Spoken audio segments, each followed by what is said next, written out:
Dami-daming nagtatanong kung paano daw mag-edit ng video sa kung ano yung ginagamit kong pang-edit. So, ngayon, ituturo ko sa inyo kung ano yung ginagamit ko pang-edit.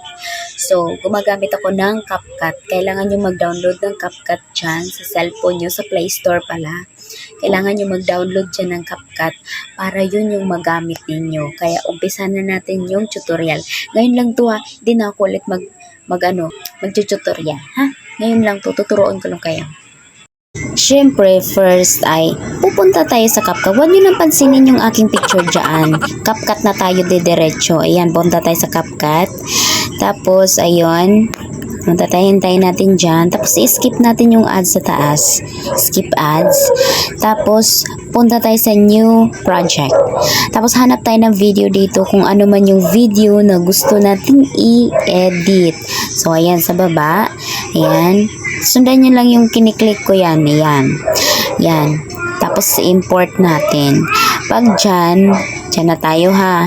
Tingnan nyo yung maigi. Yan. Yan. Maiksi lang yan kasi mahirap mag-tutorial eh. Tapos, kapag gusto nyo mag-voice cover, i-click nyo ng mute click. Ayan. Kung mag-voice cover kayo. Sus, lagyan nyo ng add voice. Tapos, punta kayo sa record. Pagdating sa record, i-tap nyo lang yung hold. I-hold nyo yan. Tapos, mag-voice cover kayo. O, ayan na. Naka-voice cover na tayo. Doon naman sa sound effects na pwede nating ilagay dyan sa clip natin, i-clap natin, punta tayong extract. Dyan sa may extract sa baba. Tapos, naka-download na tayo ng mga sound effects dyan.